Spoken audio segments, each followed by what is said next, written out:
Suamiku mengajakku makan malam bersama atasannya.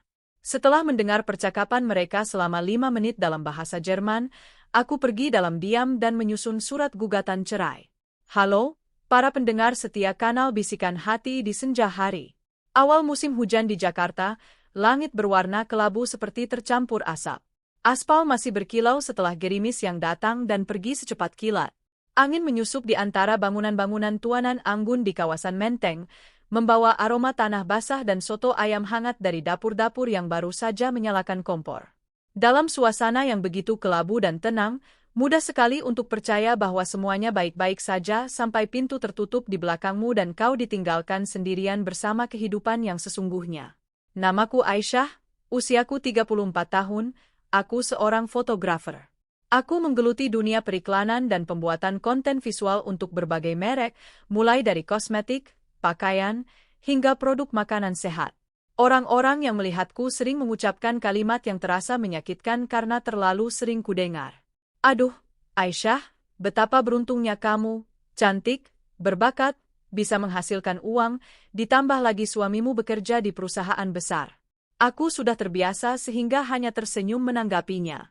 Ada pujian yang terdengar manis, tetapi meninggalkan rasa pahit di dalam jiwa. Nama suamiku Reza. Dia 2 tahun lebih tua dariku. Reza bekerja di sebuah agensi media yang mengurus distribusi dan promosi merek-merek asing di pasar Indonesia. Sekilas pandang, Reza termasuk tipe pria yang menimbulkan rasa percaya. Kemejanya selalu disetrika rapi, rambutnya ditata dengan cermat, dia berbicara dengan suara pelan, dan di depan umum bersikap tenang serta sopan. Ibuku pernah berkata, anak muda itu terlihat sangat santun. Pasti dia akan menjadi suami yang baik dan penopang yang tak tergoyahkan. Saat itu aku percaya padanya, percaya sepenuhnya sampai-sampai aku menginvestasikan seluruh masa mudaku pada pernikahan ini, tanpa pernah berpikir bahwa suatu hari aku akan duduk menghitung retakan-retakan dalam hubungan kami, seolah-olah itu adalah pola pada cangkir keramik tua. Kami sudah 7 tahun menikah. Apartemen kami tidaklah mewah, hanya sebuah unit 2 kamar tidur biasa di sebuah gedung kokoh di kawasan Menteng, di jalan yang dinungi pohon-pohon angsana tua. Tidak spektakuler, tetapi nyaman, mulai dari gorden berwarna krem dan pot bunga melati di balkon berkaca sampai tempat garam di dapur, semuanya adalah hasil sentuhan tanganku. Aku suka pulang kerja, membuka pintu, melihat cahaya di jendela, lantai yang bersih, dan mendengar gemericik air yang mendidih di panci. Wanita manapun, betapapun kuatnya, jauh di lubuk hatinya memimpikan sebuah tempat untuk pulang dan beristirahat. Sayangnya, seiring berjalannya waktu, rumah kami lebih terasa seperti tempat berteduh dari hujan daripada pelabuhan yang tenang untukku. Sore itu aku masuk rumah ketika jam baru menunjukkan pukul 6 lewat. Reza sudah pulang. Sepatunya tertata rapi di rak sepatu. Tas kerjanya tergeletak di sofa. Dia sedang duduk di depan televisi menonton berita ekonomi, tetapi tatapannya kosong. Saat melewatinya, aku bertanya seperti biasa, "Mau makan malam di rumah?" Reza, tanpa menoleh, hanya melontarkan satu kata singkat. Hieh, hanya sebuah hieh yang ringan dan acuh tak acuh, terdengar lebih dingin daripada segelas air yang tertinggal semalaman di ambang jendela. Aku menuju dapur, menggantungkan tas, mengganti baju dengan baju rumah, mencuci sedikit nasi, dan menanaknya. Di kulkas masih tersisa beberapa potong ayam goreng tepung, sedikit acar sayuran, beberapa jamur, dan setengah labu siam. Aku memutuskan untuk membuat sup krim jamur, menumis labu siam, dan memanaskan ayam goreng tepung dengan sedikit kentang tumbuk. Makanan sederhana, tanpa kemewahan, tetapi jenis yang menenangkan jiwa. Aku mempertahankan kebiasaan menyiapkan makan malam setiap hari, kecuali jika aku sedang sibuk sesi pemotretan. Bukan karena ada yang memaksaku, tetapi karena dulu aku percaya bahwa makan malam bersama bisa mempererat hubungan 2 orang. Baru belakangan aku mengerti bahwa makan malam sehangat apapun tidak mampu menghangatkan hati yang telah mendingin. Ketika meja sudah siap, aku memanggil Reza untuk makan. Dia mematikan televisi, mendekat, dan duduk dalam diam. Sepanjang makan malam hanya terdengar gemerincing garpu yang beradu dengan piring. Aku meletakkan sepotong ayam goreng lagi di piringnya. Dia hanya menggerutu. Tinggalkan saja. Dia tidak bertanya apakah aku lelah dari pekerjaan. Dia tidak memulai percakapan apapun. bahkan tidak menatapku lebih dari 1 detik. Orang bilang pernikahan adalah sebuah tim yang bersama-sama bisa memindahkan gunung, tetapi kami duduk di meja yang sama, lebih jauh satu sama lain daripada 2 orang asing di sebuah warung pinggir jalan. Kadang aku berpikir bahwa hal paling mengerikan dalam sebuah pernikahan adalah keheningan. Saat bertengkar, setidaknya ada suara yang menegaskan bahwa hubungan itu masih ada, tetapi dengan keheningan yang berlarut-larut, kau menjadi terbiasa bahwa saling memahami bukan lagi sesuatu yang perlu. Di tengah makan malam, ponselku berdering. Saat melihat nama di layar, aku merasakan sesuatu mengganjal di perut. Ibu mertuaku, Bu Hartini. Iya, Bu. Saya dengarkan. Suara di seberang sana terdengar manis, tetapi ada nada logam di dalamnya. Aisyah, Nak, hari ini ibu mampir ke pasar dan ada ikan kakap yang sangat segar. Ibu mau mengantarkannya, tetapi takut kalian tidak ada di rumah. Oh ya, ibu masih pegang kunci cadangan, jadi besok ibu akan mampir. Baik. Dia diam sebentar lalu bertanya. Reza sudah di rumah? Iya, sedang makan. Para pria pulang kerja sudah lelah. Hati-hati dalam berbicara. Dia sudah cukup stres di kantor. Jangan sampai di rumah pun kepalanya kamu buat panas. Aku tersenyum dalam hati. Aku bahkan belum mengeluh apapun. Tidak pernah sekalipun kuceritakan padanya betapa lelahnya aku. Tetapi nasihatnya selalu bermuara pada hal yang sama. Aku harus memastikan anaknya merasa nyaman. Iya, Bu, saya paham. Jawabku dengan nada datar. Setelah menutup telepon, aku kembali ke meja makan. Reza makan seolah tidak mendengar apa-apa. Aku memandangi pria di hadapanku dan tiba-tiba merasa betapa asingnya dia bagiku. Dalam 7 tahun kami hidup bersama, aku tahu dia suka sup hangat, dia benci daun ketumbar, dia lebih suka kemeja abu-abu daripada putih, dan dia tidak bisa tidur tanpa suara lembut kipas angin. Aku mengingat semuanya, tetapi dia seolah tidak ingin mengingat apapun tentangku, kecuali bahwa aku adalah istrinya, orang yang berbagi biaya apartemen, iuran pengelola, hadiah untuk kerabat, dan segudang kewajiban rumah tangga yang tak bernama. Di luar, di jendela-jendela apartemen seberang, lampu-lampu berwarna kuning mulai menyala. Dari kejauhan, gedung itu tampak seperti potret ideal kehangatan keluarga. Dan hanya mereka yang tinggal di balik pintu-pintu itulah yang tahu apa yang sebenarnya terjadi, apakah itu makan malam hangat dan percakapan tulus, atau sebuah kehidupan yang perlahan retak dan tidak ada yang berani menyebutnya dengan nama aslinya. Aku mengambil sedikit nasi lagi dalam diam. Angin lembab masuk lewat jendela yang terbuka sebagian, membuat gorden berayun pelan. Tiba-tiba aku merasa lelah. Bukan lelah setelah seharian berdiri, tetapi lelah seorang wanita yang begitu terbiasa memikul segalanya di pundaknya sampai tidak ada lagi yang bertanya apakah dia sedih. Ada pernikahan yang mati tanpa keributan, tanpa teriakan atau deklarasi perpisahan. Mereka hanya sekadar ada. Ada suami dan istri. Ada makan malam di meja, ada ucapan selamat pagi, tetapi di dalamnya semuanya sudah lama kosong, seperti pohon yang digerogoti rayap. Dari luar terlihat utuh, tetapi begitu kau sentuh, ia hancur menjadi debu. Keesokan paginya, aku terbangun pukul 7:10. Di luar masih gerimis. Kaca balkon tertutup lapisan tipis embun. Aku memakai sandal rumah. Pergi ke dapur, membuat bubur oatmeal dengan susu, sekaligus menghangatkan di microwave beberapa potong telur dadar kentang yang kubeli tadi malam. Reza, yang berangkat kerja lebih awal, selalu mengeluh bahwa di pagi hari sulit baginya makan sesuatu yang kering, jadi aku selalu berusaha menyiapkan sesuatu yang hangat untuknya. Orang dari luar mungkin akan berkata, istri yang begitu perhatian. Tetapi hanya aku yang tahu bahwa perhatian seperti itu pada wanita seringkali tidak lahir dari kebahagiaan, melainkan dari kebiasaan bertahun-tahun. Ketika Reza, yang sudah berpakaian rapi, keluar dari kamar, aku menyajikan bubur di mangkuk untuknya, menaburkan sedikit buah beri di atasnya.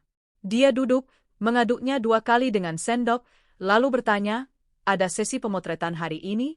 Jauh, di daerah SCBD. Sepertinya aku akan pulang larut.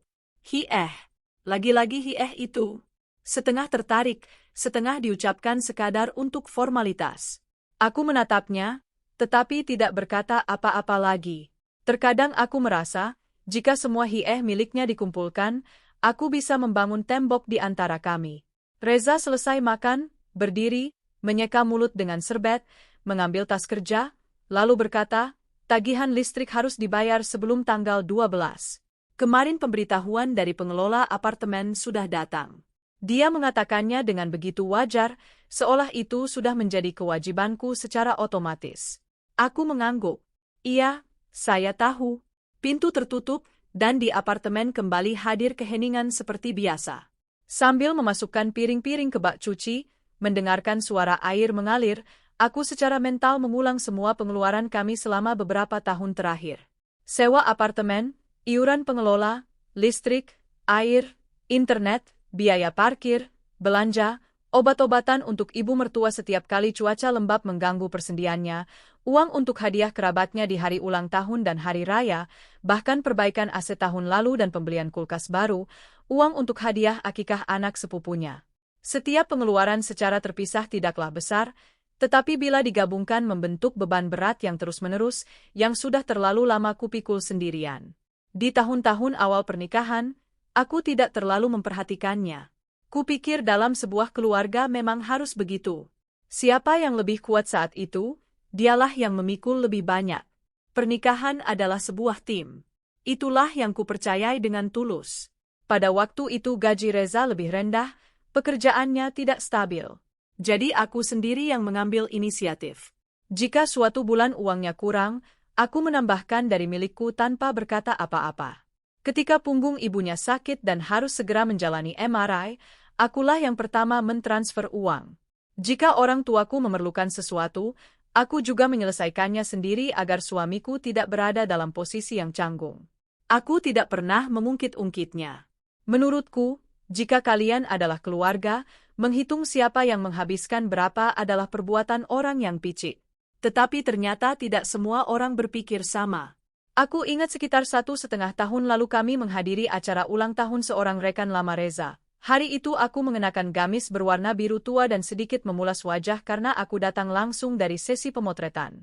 Begitu aku masuk ke ruangan, salah satu kenalannya mendekatiku dengan senyum lebar. Wah, Aisyah, cantik sekali kamu, katanya sebagai fotografer lepas kamu kebanjiran pesanan. Luar biasa. Aku tersenyum, tetapi belum sempat menjawab ketika Reza, yang berdiri di sebelahku, menyela. Dia hanya beruntung. Memang begitulah zaman sekarang. Di profesi seperti ini, hari ini banyak kerjaan, besok kosong. Sama sekali tidak stabil. Kata-katanya yang dilontarkan seolah tanpa sengaja itu membekukan senyumku. Ketika kamu dipuji, suamimu memang tidak harus merasa bangga, tetapi setidaknya dia tidak perlu menilai usaha kerasmu seolah semuanya hanyalah kebetulan semata. Saat itu aku masih menghibur diri dengan berpikir bahwa dia mengatakannya karena rendah hati. Baru belakangan aku mengerti bahwa itu adalah caranya agar dirinya tidak merasa terlalu kecil di sebelahku, dan itu bukan kejadian yang hanya sekali. Ketika ada yang bertanya apakah pekerjaanku berjalan lancar, Reza akan menjawab, "Yah, itu kan urusan perempuan." Semua yang berhubungan dengan gambar-gambar terlihat sukses, tetapi sebenarnya sangat tidak stabil. Ketika ada yang memuji dedikasiku, dia akan tersenyum sinis. Dia itu terlalu perfeksionis, tetapi di rumah ya sama saja seperti yang lain, tidak ada yang istimewa. Setiap kata-katanya itu, seiring berjalannya waktu, berubah menjadi duri. Menyakitkan, tetapi aku terus diam. Suatu kali aku pernah mencoba berbicara dengannya secara tulus. Suatu sore, ketika hujan turun seperti hari ini, aku berkata padanya, "Reza, dengarkan. Ketika orang memujiku, itu bukan berarti mereka mengkritikmu. Kita ini keluarga, mengapa kita harus bersaing dengan kata-kata?" Reza meletakkan gelasnya di meja dan menatapku. Suaranya pelan, tetapi dingin. "Gampang saja bagimu mengatakannya. Yang dipujikan bukan aku. Aku membeku." Dalam beberapa kata itu, terungkap bahwa dia merasa terhina. Tetapi alih-alih berusaha mengembangkan diri, dia memilih jalan lain, yaitu merendahkanku ke levelnya agar dia tidak lagi terganggu. Menjelang pukul 10 pagi, saat aku sedang mengedit foto untuk klien, telepon berdering lagi. "Ibu mertuaku." "Iya, Bu, saya dengarkan." Di seberang, dia menghela napas dulu, baru mulai bicara. "Aisyah, kemarin ibu pergi ke dokter untuk kontrol. Dokter meresepkan obat baru untuk sendi-sendi ibu. Satu kotak ini harganya hampir Rp300.000 lebih mahal dari yang sebelumnya. Kalau kamu ada waktu, tolong belikannya. Reza tahu? Tanyaku. Dia langsung menjawab dengan nada sedikit kesal. Dia kan seharian di kantor, untuk apa direpotkan dengan hal-hal seperti ini? Kamu bisa mengurusnya. Tolong belikannya. Kamu bukan orang asing di keluarga ini. Apa masalahnya? Aku diam beberapa detik, lalu menjawab, baik Bu. Sore ini saya akan mampir ke apotek. Nah, begitu. Ibu memang sudah tahu, satu-satunya yang pengertian di rumah ini hanyalah kamu. Panggilan telepon berakhir. Aku meletakkan ponsel sambil merasakan sesuatu mengganjal di tenggorokan. Kata pengertian terdengar seperti pujian, tetapi bagiku itu seperti tali jerat yang diikat dengan lihai. Selama aku melakukan apa yang diharapkan dariku, aku memenuhi kewajibanku. Tetapi jika suatu hari aku terlambat, jika suatu hari aku lelah, seketika aku akan berubah menjadi yang salah. Sore itu dalam perjalanan pulang, aku mampir ke apotek, membelikan obat untuknya, lalu mentransfer uang untuk konsultasi dokter berdasarkan foto struk yang dikirimkannya padaku. Semua itu hanya memakan sedikit waktu, tetapi aku merasa terpuruk. Bukan uang yang membuatku sakit hati. Yang melelahkanku adalah kenyataan bahwa semua orang secara otomatis menganggapku bertanggung jawab atas itu, dan tidak ada satupun yang pernah mengajukan pertanyaan sederhana padaku. Apakah kamu tidak lelah? Malam harinya, saat aku memasukkan obat-obatan ke dalam tas plastik untuk kuantar ke rumah ibu mertua esok pagi, Reza masuk ke kamar. Melihat tas itu, dia bertanya, "Itu obat ibu?" "Iya, sudah saya belikan. Dokter mengganti resepnya." Reza mengangguk, seolah itu adalah hal paling wajar di dunia, lalu menambahkan, "Simpan struk ya. Akhir bulan nanti, kalau uangnya sisa, aku ganti sebagian." Aku memandangnya dan tersenyum pahit. "Simpan saja. Kalau memang kamu benar-benar ingin menggantinya, baru kita bicara." Reza mengerutkan kening. "Apa maksudmu?" Aku melipat tas itu dengan hati-hati. "Tidak ada. Hanya saja, ada hal-hal yang terlalu sering kamu lakukan sampai menjadi kebiasaan. Dan orang yang memikul beban itu, seiring waktu, bahkan tidak lagi punya hak untuk mengatakan bahwa dia lelah." Setelah mengatakan itu, aku pergi ke kamar tidur. Di luar, hujan kembali turun, berdebum di ambang jendela logam. Aku berdiri di depan lemari, dan tiba-tiba punggungku terasa nyeri. Bukan karena mengangkat beban, bukan karena banyak berjalan, tetapi karena di rumah ini ada beban yang semakin baik kau memikulnya, semakin cepat semua orang lupa bahwa kau juga manusia dari darah dan daging. Berapa banyak uang yang telah kukeluarkan? Semua orang mengingatnya dengan sangat baik, tetapi kebaikan dan kesabaranku sepertinya tidak ada yang menyadarinya. Sejak malam itu aku mulai memandang Reza dengan cara yang berbeda. Bukan dengan mata seorang istri yang masih berusaha menghibur diri dengan dalih dia lelah, dia stres, semua akan baik-baik saja. Aku memandangnya seperti memandang seseorang yang sudah 7 tahun hidup bersamaku, tetapi setiap hari menampakkan sisi baru yang tidak kukenal. Reza tidak selalu terang-terangan menyebalkan. Dia termasuk tipe yang pandai menjaga penampilan. Di depan umum dia tersenyum. Sopan kepada orang yang lebih tua, bahkan bisa membantu dalam hal-hal kecil. Karena itu, jika aku menceritakan kepada seseorang bahwa hidup bersamanya telah menjadi tak tertahankan, sulit untuk mereka percaya. Mereka akan menatapku, lalu menatapnya, dan berpikir, pasti dialah yang terlalu menuntut. Yang paling mengerikan bukanlah teriakan dan pertengkaran, melainkan tusukan-tusukan kecil dan halus yang mereka lakukan setiap hari, sampai suatu hari kau merasa seluruh tubuhmu mati rasa karena sakit, dan kau bahkan tidak tahu harus mulai mengeluh dari mana. Suatu hari, pada jam makan siang, saat aku sedang duduk di meja mengedit foto, Reza pulang kerja lebih awal dari biasanya. Dia membuka kulkas, memindai isinya dengan pandangan, lalu bertanya, "Ada makanan? Tadi pagi saya buat soto ayam. Masih ada tumis sayuran dan acar timun juga." Dia duduk di meja makan dan menuangkan soto untuk dirinya sendiri. Setelah beberapa suap, dia melirik ke layar laptopku. Hari itu aku sedang mengerjakan kampanye iklan untuk sebuah merek kosmetik lokal. Pencahayaan yang sempurna, desain yang bersih, klien yang royal. Reza melihatnya beberapa detik, lalu tersenyum sinis. "Lucu ya, Bisa menghasilkan uang hanya dengan menggeser-geser slider brightness dan kontras di Photoshop. Aku menggeser mouse dan menoleh padanya. Kalau kamu ada yang mau dikatakan, katakan langsung. Reza mengangkat bahu. Tidak ada. Hanya saja menurutku profesimu itu sangat beruntung. Wajah cantik, bisa pakai filter, dan sudah bisa hidup enak. Kata-kata itu membuat darahku mendidih. Jika ini terjadi beberapa tahun yang lalu, mungkin aku akan meladeninya berdebat, tetapi hari itu aku hanya bertanya dengan sangat pelan, kamu pikir pekerjaanku hanya sebatas itu? Lalu apa lagi? Dia meletakkan sendoknya dan bersandar di kursi. Coba kamu kerja di kantor seperti orang normal. Tekanan target penjualan, atasan, rekan kerja, bukan seperti kamu yang kalau ingin mengambil proyek ya ambil, kalau tidak ya istirahat. Aku menatap matanya langsung. Jadi menurutmu aku tidak punya tekanan? Tekanan apa? Tekanan karena klien meminta beberapa perubahan? Karena sesi pemotretan mundur beberapa jam? Dibandingkan dengan apa yang kami para pria tanggung di dunia ini, semua itu hanyalah hal sepele. Kata-kata itu sekaligus menggelikan dan menyakitkan.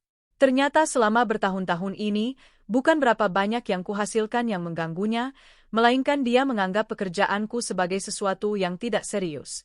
Orang bilang kesuksesan seorang suami adalah jasa istrinya, tetapi di rumah kami, jasaku dianggap sebagai sesuatu yang sudah seharusnya, sementara harga dirinya harus dijaga dan dimanjakan. Aku berdiri dan membawa piringku ke dapur. Di belakang punggungku kudengar nasihatnya yang setengah bercanda setengah serius, yang membuat perutku semakin mual. Kukatakan ini agar kamu tahu batasmu. Juga tidak baik jika seorang istri lebih sukses daripada suaminya. Aku berbalik. Kamu takut aku lebih baik darimu? Atau kamu takut mengakui bahwa kamu lebih buruk? Setelah pertanyaan itu, wajah Reza mengeras. Dia menatapku tajam, menyipitkan mata. Setelah beberapa detik, dia terkekeh kering. Belakangan ini kamu jadi sangat pedas bicara. Aku tidak menjawab. Aku tahu aku telah menyentuh titik sensitif. Orang bilang kebenaran itu menyakitkan, tetapi bagi orang dengan harga diri yang terluka, setiap kebenaran adalah duri. Malam itu, berbaring di tempat tidur, membelakangi tembok, aku memandangi keremangan kamar. Tiba-tiba aku teringat tahun-tahun pertama pernikahan kami. Saat itu Reza tidak seperti ini. Suatu kali di tengah malam dia menyeberangi setengah Jakarta untuk membelikanku kaldu ayam karena aku demam. Dia menungguku di depan pintu studio setelah sesi pemotretan yang panjang, dengan secangkir kopi susu kesukaanku di tangannya. Dia berbisik padaku bahwa kami akan hidup bersama, berbagi segala yang kami miliki, dan yang terpenting, kami tidak akan pernah saling meninggalkan. Manusia itu aneh. Kadang mereka tidak berubah dalam semalam. Mereka membusuk sedikit demi sedikit, bergeser milimeter demi milimeter, sampai suatu hari kau melihat mereka dan menyadari bahwa kau sudah tidak mengenalinya lagi. Atau mungkin semua itu sudah ada di dalam dirinya sejak awal. Hanya saja kekurangan uang dan ketidakstabilan yang tidak memungkinkan sisi itu terwujud. Rasa sakit terbesar dalam pernikahanku bukanlah karena Reza meremehkan pekerjaanku, melainkan setiap kali dia merasa seperti pecundang, dia tidak berusaha memperbaiki diri ataupun duduk dan berbicara secara terbuka. Dia memilih menyakitiku, menekanku, seolah dengan membuatku sedikit lebih pudar, dia akan tampak tidak terlalu suram di sebelahku. Ada satu kisah yang sudah lama tidak kukenang. Di tahun ketiga pernikahan, aku hamil, tetapi pada usia kehamilan sedikit lebih dari 8 minggu, aku mengalami keguguran. Hari itu aku menjalani sesi pemotretan yang sangat berat di luar ruangan. Aku berdiri terlalu lama, dan beberapa malam sebelumnya nyaris tidak tidur. Sore hari perutku mulai sakit dan aku mengalami pendarahan. Di rumah sakit mereka tidak bisa menyelamatkan bayiku. Terbaring di ranjang berseprai putih itu, aku mendengarkan suara lembut dokter sementara air mata mengalir sendiri di pipiku. Reza ada di sisiku hari itu. Dia menggenggam tanganku dalam diam, tetapi hanya beberapa bulan kemudian, tragedi itu menjadi sesuatu yang samar di rumah kami. Ibu mertuaku tidak menyalahkanku secara langsung, tetapi dia menyinggung bahwa wanita yang terlalu fokus pada karir seringkali tidak bisa mempertahankan kandungannya. Dan Reza berubah dari seseorang yang pengertian menjadi seseorang yang menghindar. Jarang sekali dia menyinggungnya, dan tidak pernah lagi memelukku untuk menghiburku dalam duka itu. Setelah kehilangan bayi itu, Terbuka sebuah kekosongan di antara kami. Tidak terlihat, tetapi cukup satu langkah saja sudah bisa terjerumus ke dalamnya. Aku ingin kembali memiliki anak. Aku sungguh-sungguh menginginkannya. Tetapi seiring berjalannya waktu, setiap kali kerabat bertanya kapan kami akan memberi mereka kabar gembira, aku merasa ada batu yang bertumpu di dadaku. Di rumah ini tidak tersisa satu pun kata yang hangat. Bagaimana mungkin membawa seorang anak ke sini untuk tumbuh di antara celaan dan keheningan? Di tengah malam, Reza menoleh ke arahku. Tanpa menyentuhku, dia melontarkan kata-kata dalam kegelapan. Ibu besok datang untuk makan malam. Siapkan sesuatu yang layak. Aku menutup mata. Satu kalimat saja, dan semuanya menjadi jelas. Di dunianya, ibunya selalu menjadi seseorang yang harus dirawat, sementara istrinya adalah seseorang yang harus melakukan segala hal dengan benar. Aku mendengarkan dengungan AC yang tak henti-hentinya. Dan jiwaku terasa lebih dingin daripada udara yang keluar dari sana. Pria yang berbaring di sebelahku tiba-tiba menjadi begitu asing, sampai-sampai rasanya jika aku mengulurkan tangan dan menyentuhnya, aku tidak akan menyentuh seorang manusia, melainkan hanya cangkang dari seseorang yang setiap hari mengalahkan dirinya sendiri. Keesokan harinya, Bu Hartini datang sekitar pukul 11 siang. Seperti yang telah dijanjikannya, dia memiliki kunci sendiri, tetapi tetap saja dia memencet bel 3 kali sebagai basa-basi sebelum membuka pintu. Aku sedang di dapur membumbui ayam, dan dari bunyi klik gerendel aku tahu bahwa dia telah tiba. Orang tua memang biasanya begitu. Mereka masuk ke rumah anak-anak mereka seolah-olah merekalah penjaga ketertiban utama.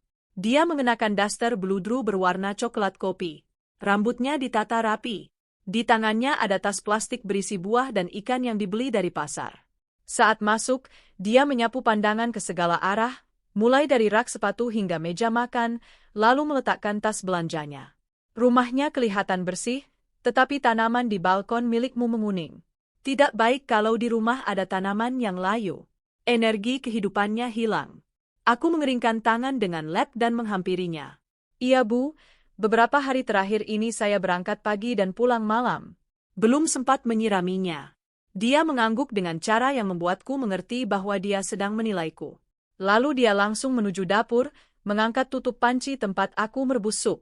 Dia melihat wajan berisi ayam, mengamati sayuran yang sudah dicuci. Kamu masak apa hari ini? Saya mau memasak semur ayam. Saya juga akan membuat sup krim jamur dan salad kentang. Reza bilang kalian mau datang, jadi saya masak yang dia suka. Dia duduk di kursi dapur dan mulai mengipasi dirinya dengan kipas tangan kecil. Kalau seorang suami pulang ke rumah dan di meja sudah ada makan malam yang layak, dia jadi ingin pulang terus. Soalnya sekarang banyak perempuan yang begitu dapat sedikit uang, sudah, makan di sembarang tempat di luar. Rumah jadi tidak terasa seperti rumah. Kata-katanya sepertinya tidak ditujukan langsung padaku, tetapi di dapur, di mana hanya ada kami berdua, setiap kalimat terdengar seperti sindiran. Aku tersenyum lembut. Saya paham Bu. Kalau di rumah ada kehangatan, orang pasti tertarik untuk pulang. Dia menatapku. Aku mengerti bahwa dia menangkap makna ganda dari jawabanku, tetapi dia tidak mau melanjutkan topik itu. Dia termasuk tipe orang yang tidak suka konfrontasi langsung. Dia bicara seolah-olah sedang menaburkan lada di atas piring. Sedikit demi sedikit, tetapi cukup untuk membuat pedas. Saat jam makan siang, Reza pulang. Melihat ibunya, ekspresinya seketika berubah. Dari yang dingin dan jauh denganku, berubah menjadi seorang anak yang ceria dan penuh perhatian. Ibu sudah sampai. Kenapa tidak telepon? Nanti aku jemput. Dia tersenyum dengan mata menyipit. Jemput apanya? Ini juga cuma 2 langkah saja. Ibu datang mau lihat bagaimana kalian hidup. Saat mendengar kata melihat, sambil menata meja makan, aku hanya merasakan kehampaan. Selama bertahun-tahun menikah, aku sudah sangat paham bahwa banyak ibu mertua yang tidak datang ke rumah anaknya untuk berkunjung, melainkan untuk inspeksi. Hidangan tersaji dengan cukup baik. Sup krim jamur, semur ayam, salad, roti yang masih segar. Reza, setelah beberapa suap, berkata, Bu, hari ini enak sekali. Aku tidak sempat merasa senang karena Bu Hartini langsung menambahkan, enak sih. Tapi bagi seorang perempuan, bisa masak itu sudah seharusnya. Yang penting adalah tahu tempatmu, bisa merawat suami dan keluargamu, karena sekarang banyak yang cuma mikirin penampilan dan pekerjaan, lupa sama akarnya. Aku meletakkan piring di meja dan menatapnya. Ibu benar. Seorang perempuan di rumah memang harus menjaga ketertiban. Dia tersenyum puas.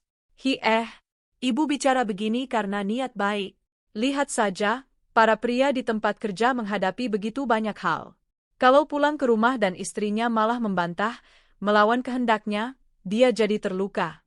Dan kalau seorang pria merasa terluka, dia bisa berbuat hal-hal bodoh.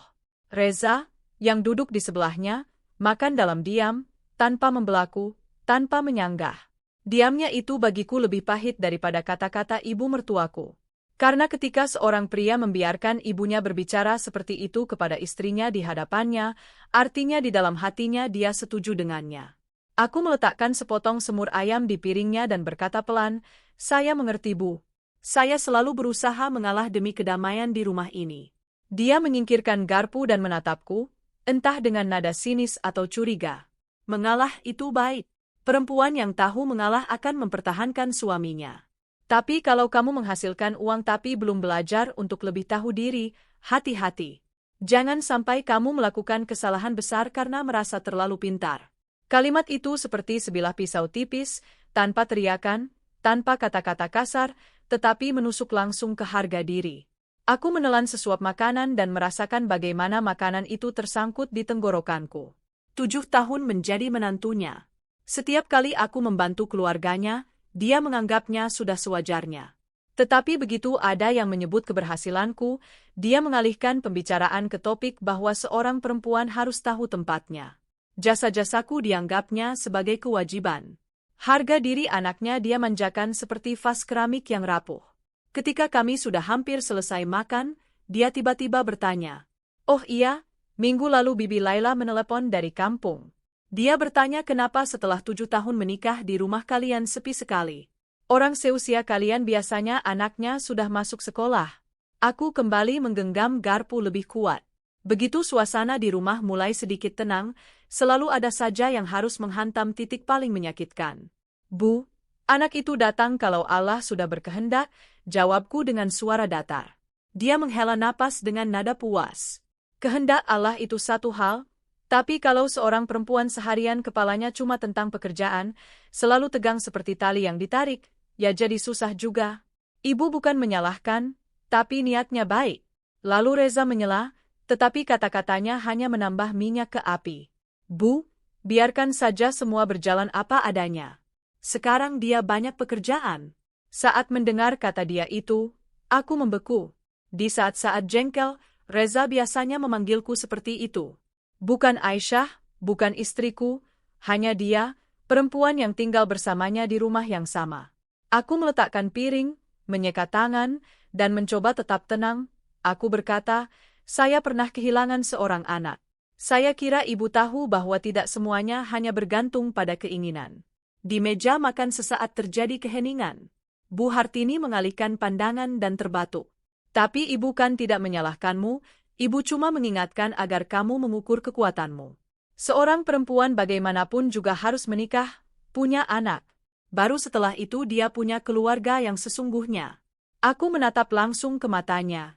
Di saat itu aku mengerti dengan jelas di mana tempatku di rumah ini. Aku bisa menghasilkan uang, aku bisa menyelesaikan masalah, aku bisa melakukan semua yang dihindari orang lain, tetapi sampai aku melahirkan seorang cucu dan belajar menundukkan kepala cukup rendah agar anaknya merasa besar, di matanya aku akan terus menjadi menantu yang belum memenuhi kewajibannya. Makan siang berakhir dengan suara nasihatnya kepada Reza untuk meminum obat maagnya, suara air di bak cuci piring, dan suara pembawa berita di televisi.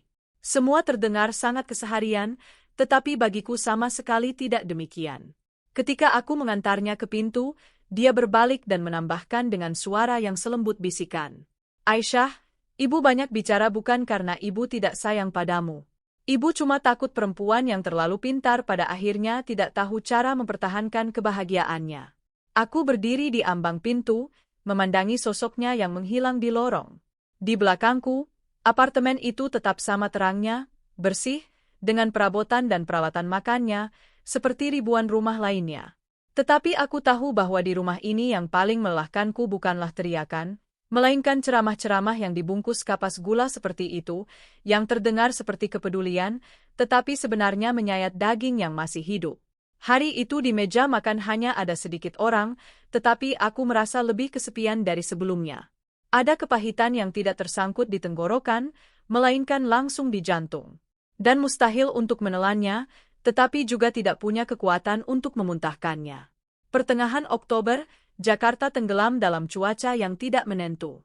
Pagi hari matahari bisa bersinar terik, dan sore harinya turun hujan deras yang dingin. Pekerjaanku berjalan seperti biasa, 3 hari sesi pemotretan seminggu. Dan di sela-selanya adalah penyuntingan foto dan penyiapan proposal untuk klien. Tetapi Reza banyak berubah belakangan ini. Mula-mula dia mulai pulang ke rumah lebih larut, dengan alasan kelebihan pekerjaan. Lalu mulailah percakapan tentang suatu peluang, suatu titik balik, dan bahwa kalau aku berhasil sekarang, semuanya akan berubah. Dalam 1 minggu dia membeli 2 kemeja baru, beberapa dasi, dan mulai menghabiskan lebih banyak waktu di depan cermin. Pria yang dulu pergi bekerja dengan sepatu yang dibersihkan tergesa-gesa, kini menyemirnya setiap malam sampai mengkilap, seolah-olah takut sebutir debu bisa merenggut reputasinya. Suatu malam, saat aku sedang memasukkan peralatan ke dalam tas untuk sesi pemotretan esok harinya, Reza berdiri di depan cermin kamar tidur, membetulkan kerah kemejanya, dan bertanya, "Menurutmu dasi ini kelihatan serius tidak?" Aku mengangkat pandangan ke arah dasi biru tua yang dipegangnya. "Lumayan, cocok dengan kemeja putih." Dia mengangguk dengan sedikit rasa puas diri. "Minggu depan aku ada rapat penting. Aku harus tampil sempurna." Aku menutup tas pemotretan dan bertanya santai, "Sepenting itukah sampai kamu begitu cemas?" Reza berbalik. Suaranya menjadi lebih pelan, seolah-olah takut membuat keberuntungannya kabur. Di kantor sedang direncanakan restrukturisasi departemen penjualan. Posisi direktur kosong. Kalau semua berjalan lancar, aku bisa dipromosikan. Aku menatapnya. Bagi orang lain, itu akan menjadi kabar baik. Seorang suami dengan peluang promosi. Istri mana yang tidak akan senang? Tetapi melihat kilauan berlebihan di matanya, aku tidak merasa tenang. Itu bukan tatapan seorang pria yang yakin dengan kekuatannya sendiri. Itu adalah keserakahan seseorang yang telah mencium bau mangsanya. Dia menarik kursi, duduk di samping meja rias, dan melanjutkan. Direktur regional yang akan datang kali ini adalah tokoh kunci. Kalau dia memberi lampu hijau, bisa dibilang sudah pasti dia orang asing. Iya, orang Jerman. Klaus Weber. Saat mengucapkan nama itu, suara Reza berubah. Di dalamnya tercampur rasa hormat berlebih, sikap menjilat, dan semacam ketidaksabaran seorang pemburu. Aku mendengarkannya dan merasakan bulu kuduku meremang. Seorang pria yang benar-benar kuat menghadapi sebuah peluang dengan persiapan dan martabat. Reza pada saat itu menatap peluang itu seolah-olah itu adalah pelampung penyelamat. Pada hari-hari berikutnya, percakapan tentang pekerjaannya bahkan menyusup hingga ke meja makan malam. Suatu hari dia tiba-tiba meletakkan garpunya dan berkata, "Orang-orang penting tidak hanya memperhatikan profesionalitas. Mereka memperhatikan bagaimana kamu berkomunikasi, bagaimana kamu membangun hubungan, bagaimana kamu menyelesaikan masalah. 1 langkah salah saja, kamu bisa kehilangan segalanya." Aku menuangkan salad ke piringnya dan bertanya pelan, "Apakah kamu yakin dengan dirimu sendiri?" Dia tersenyum. Tetapi senyum itu tipis seperti sebilah pisau. Keyakinan tidak sepenting kemampuan memanfaatkan sebuah peluang. Dalam hidup ini, kalau kamu terlambat 1 langkah saja, orang lain akan melangkahimu. Kata-kata itu ditujukan baik padaku maupun pada dirinya sendiri. Aku tidak bertanya lagi, karena aku tahu bahwa jika aku menggali lebih dalam, dia akan mengeluarkan kuku-kukunya. Orang-orang dengan harga diri yang terluka biasanya bersikap seperti itu. Dari ucapannya mereka membanggakan ambisi, tetapi di dalam hati mereka takut ada yang menyentuh titik lemah mereka. Akhir pekan itu Bu Hartini datang lagi. Entah apa yang telah Reza ceritakan padanya, tetapi begitu dia duduk di sofa, dia mulai berbicara dengan nada gembira yang tidak biasa. Reza mengatakan pada ibu bahwa di kantor akan ada promosi. Ini adalah keberuntungan bagi seluruh keluarga kita. Reza duduk di sebelah ibunya dengan punggung tegak. "Belum pasti, Bu, tapi kemungkinannya besar." Bu Hartini menatapku dan tersenyum. Lihat kan, Aisyah, kalau seorang pria punya ambisi, cepat atau lambat dia akan mengangkat kepalanya. Dan seorang istri pada saat itu harus mendukungnya, bukan mengganggunya dengan hal-hal remeh. Saat mendengar frasa mengangkat kepala, hatiku mencelos. Artinya, di matanya selama ini anaknya telah terhina, dan yang menghinanya bukan siapa-siapa selain aku. Istrinya, yang menghasilkan uang lebih banyak, memiliki pendapat sendiri, dan belum memberinya cucu yang dinantikan. Aku meletakkan cangkir teh di meja dan menjawab dengan sopan, saya selalu menginginkan yang terbaik untuk Reza, dan semua urusan rumah tetap saya yang mengerjakannya. Dia mengangguk, tetapi tidak berhenti. Mengerjakan, tapi harus dilakukan dengan kepala dingin. Perempuan seringkali menang ketika tahu kapan harus menyingkir kebayang-bayang pada waktunya. Dengan orang lain kamu boleh pintar, tapi dalam keluargamu sendiri kamu harus bijak. Kalau seorang pria merasa jadi pecundang di rumah, dia juga akan sulit mengangkat kepala di tempat kerja. Aku mendengarkannya dan rasanya ingin tertawa. Segala kearifan lokal di mulutnya hanya bermuara pada satu hal yang sama. Akulah yang harus mengalah. Ketika dibutuhkan uang untuk obat-obatan, untuk hadiah, untuk pengeluaran tak terduga, tidak ada yang menyuruh anaknya untuk menyingkir kebayang-bayang dan menonton bagaimana istrinya menanggung semuanya. Tetapi begitu harapan untuk kemajuan karir muncul di hadapannya, aku harus seketika mengecilkan diri untuk menyelamatkan kebanggaannya. Setelah hari itu, Reza semakin banyak berubah. Dia mulai mempelajari frasa-frasa sederhana dalam bahasa Jerman dari internet, kadang menggumamkannya di depan cermin. Suatu hari, saat lewat, kudengar dia salah mengucapkan sebuah kata dasar. Aku ingin mengoreksinya, tetapi aku menahan diri, bukan karena niat jahat, tetapi karena aku tahu orang seperti Reza tidak suka dikoreksi, mereka suka dipuji atas kemajuan mereka. Malam yang lain, setelah mandi, Reza menyemprotkan parfum baru dengan aroma kayu dan rempah-rempah, lalu bertanya padaku, menurutmu aroma ini cocok untuk seorang pebisnis? Sambil melipat handuk, aku mengangkat kepala. Cocok, tapi terlalu kuat. Pakailah secukupnya. Dia mencibir. Kalau kamu bekerja dengan orang asing, citra adalah segalanya. Harus menonjol. Aku melipat handuk yang terakhir dan berkata pelan, saya hanya berharap cara kamu menonjol adalah lewat kemampuanmu. Suasana di kamar menjadi tegang. Reza menatapku. Tatapannya menjadi tajam. Maksudmu aku tidak punya kemampuan? Saya tidak mengatakan itu, tapi kamu selalu bicara seolah-olah sedang menceramahiku. Aku tidak menguasainya seperti penutur asli, tetapi levelku cukup untuk pekerjaan dan untuk memahami percakapan biasa. Setelah menikah, aku berganti pekerjaan. Bahasa Jerman tidak lagi terlalu diperlukan, dan aku jarang menyinggungnya, sebagian karena memang tidak perlu dan sebagian lagi karena di rumah ini sepertinya tidak ada yang tertarik dengan apa yang ada di balik penampilan luarku. Suatu kali, sekitar 4 tahun lalu, aku menyebut sekilas bahwa dulu aku pernah bekerja dengan mitra dari Jerman. Reza, saat mendengarnya, hanya terkekeh kecil dan langsung bertanya, gajinya besar? Aku sambil tertawa menjawab, lumayan, tapi sangat berat. Aku harus belajar bahasanya. Dia, sementara melihat sesuatu di ponselnya, menjawab, yang penting mereka membayar. Dan hanya itu. Dia tidak bertanya bagaimana aku belajarnya, apakah itu sulit bagiku, apakah aku menyukainya. Saat itu aku mengira bahwa para pria memang tidak memperhatikan detail. Baru belakangan aku mengerti bahwa bagi orang yang menganggapmu tidak penting, bahkan pencapaianmu yang paling berarti pun akan terlihat sebagai sesuatu yang dangkal.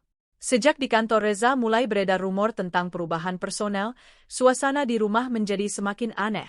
Dia menghabiskan lebih banyak waktu di depan cermin memilih kemeja dengan ketelitian seolah-olah dia bukan akan pergi kerja, melainkan pergi kencan. Saat pulang ke rumah, dia tidak lagi melempar tas kerja ke sofa, dia meletakkannya dengan hati-hati. Bahkan kadang dia merapikan rambutnya sambil menatap layar ponsel yang gelap. Aku mengamati dalam diam. Ada hal-hal dalam hidup yang semakin banyak kau tanyakan, mereka akan menyembunyikannya semakin baik, dan keheningan terkadang memungkinkanmu untuk melihat lebih banyak hal. Seminggu sebelum malam nahas itu, Reza menjadi luar biasa mesra padaku. Suatu sore aku pulang dari sesi pemotretan dalam keadaan lelah. Aku membuka pintu dan melihat di atas meja ada kotak berisi kue sus dari toko kue yang sangat kusukai. Reza keluar dari kamar dengan segelas air di tangannya dan berkata dengan nada ringan. Tadi aku lewat sana, aku ingat kamu suka, jadi aku beli. Aku terpaku sejenak. Dalam 7 tahun, tentu saja dia pernah membelikanku sesuatu. Tetapi cara dia mengatakannya terasa aneh, seolah-olah dia sedang berusaha menutupi sesuatu yang sudah sangat basi di antara kami dengan lapisan gula. Aku meletakkan tas. Terima kasih. Dia memandangku dengan senyum yang dipaksakan. Lelah hari ini di sesi pemotretan? Biasa saja. Kamu kelihatan kurusan belakangan ini. Jangan terlalu banyak mengambil pekerjaan. Jika ini terjadi di tahun-tahun awal pernikahan, mungkin aku akan bergembira atas tanda kepedulian seperti itu. Tetapi sekarang, alih-alih gembira, aku merasakan sesuatu yang mencurigakan menusuk hatiku. Kebaikan yang datang terlambat seringkali bukan kebaikan, melainkan awal dari suatu perhitungan. Malam itu, saat makan malam, Reza sendiri yang mengambilkan sepotong ayam ke piringku. Dia bertanya apakah aku punya rencana untuk esok hari. Aku mengangkat pandangan padanya, mencoba memahami apa yang sedang terjadi. Secara lahiriah dia menjadi lebih lembut, tetapi kelembutan itu artifisial, seolah-olah dia sedang berlatih memainkan sebuah peran. Puncaknya datang malam berikutnya. Aku sedang berdiri di dekat bak cuci piring, mencuci piring. Ketika Reza masuk ke dapur, dia bersandar di kusen pintu dan berkata dengan suara yang luar biasa lembut, "Kamu ada waktu luang akhir pekan ini?" Aku berbalik. Sepertinya tidak ada sesi pemotretan. Dia ragu sejenak lalu berkata, "Aku ingin mengajakmu makan malam dengan atasanku, Klaus." Aku meletakkan piring. Air dari tanganku menetes ke bak cuci. Makan malam bertiga? Iya, makan malam santai saja. Sebentar lagi dia akan kembali ke Jerman untuk beberapa minggu. Aku ingin memanfaatkan kesempatan ini untuk memberikan kesan yang baik. Dengan ada istri, suasananya lebih santai. Alasannya terdengar meyakinkan. Seorang suami dengan peluang promosi ingin memperkenalkan istrinya kepada atasannya. Tidak ada yang bisa disanggah. Kalau aku menolak, aku akan terlihat seperti istri yang tidak memikirkan suaminya. Tetapi entah mengapa, saat mendengar kata-kata pergi bersama, aku merasa seolah ada sesuatu yang berat tenggelam di dalam diriku. Di restoran mana? Di pusat kota. Semuanya akan sangat formal, jangan khawatir. Aku menatap langsung ke matanya. Untuk apa kamu memerlukanku di sana? Reza tersenyum, tetapi dia mengalihkan pandangan sepersekian detik. Yah, seperti yang sudah kubilang, kalau seorang pria datang bersama istrinya, itu menunjukkan bahwa dia punya kestabilan, dia orang yang layak, dia bisa memproyeksikan citra keluarga. Atasan besar sangat memperhatikan hal seperti itu. Aku menyekat tangan dengan lep. Jawabannya logis, tetapi tidak menenangkanku. Setelah beberapa detik terdiam, aku berkata, "Baiklah, saya akan pergi." Reza menghela napas lega. Bagus. Berpakaianlah yang anggun, tapi sederhana. Malam berikutnya, ketika aku berdiri di depan cermin memilih gamis, firasat burukku justru semakin menguat. Aku memilih gamis berwarna krem dengan kerah tinggi dan lengan panjang, tidak ketat, cukup kalem. Aku tidak ingin terlihat terlalu mencolok maupun terlalu sederhana. Kami para perempuan memiliki intuisi yang aneh. Terkadang sebuah makan malam hanyalah makan malam, dan terkadang baru saja kamu menatap diri di cermin, sudah terasa ada batu di dalam jiwa. Aku sedang mengancingkan manset ketika Reza mendekat dari belakang. Dia menatap pantulanku dan berkata dengan suara yang begitu manis sampai membuat bulu kuduku meremang. Malam ini cobalah untuk sedikit lebih lembut. Jangan terlalu dingin. Supaya lebih mudah bagiku untuk membawakan obrolannya. Tanganku berhenti di kancing. Aku tidak berbalik, aku hanya menatap di cermin wajah suamiku yang muncul di balik bahuku. Wajah itu tampak luar biasa asing bagiku. Apa maksudnya lebih lembut? Tanyaku perlahan. Reza tersenyum dengan sikap puas diri, seolah-olah akulah yang sedang mempersulit hal yang sederhana. Ya maksudnya begitu, ceria, rileks, bicara dengan lembut, kamu kan mengerti. Aku berbalik dan menatap langsung ke matanya. Sesaat, udara di kamar menjadi lebih padat. Dia berdiri di sana dengan kemeja yang disetrika rapi dan tata rambut yang sempurna. Di udara menguar aroma parfum barunya. Di luar, Jakarta di senja hari tampak kelabu. Awan menggantung begitu rendah sehingga sepertinya hujan akan turun kapan saja. Aku mengangguk nyaris tak terlihat. Iya, saya mengerti. Tetapi sebenarnya, di saat itu aku memahami sesuatu yang sangat berbeda. Pria yang telah hidup bersamaku selama 7 tahun sebenarnya tidak pernah benar-benar tahu siapa aku. Dia tahu bahwa aku menarik, bahwa aku bisa menghasilkan uang, bahwa aku cukup sopan untuk dibawa bersamanya dan tidak mempermalukannya. Tetapi apa yang ada lebih dalam di dalam diriku, dia tidak tahu atau tidak ingin tahu. Dan mungkin justru sikap meremehkan itulah yang pada akhirnya akan menjadi kegagalan paling menyakitkan dalam hidupnya. Restoran yang dipilih Reza berada di sebuah hotel mewah di pusat Jakarta. Mulai dari pintu masuk, lantai marmer yang berkilau memantulkan cahaya hangat dari lampu gantung kristal.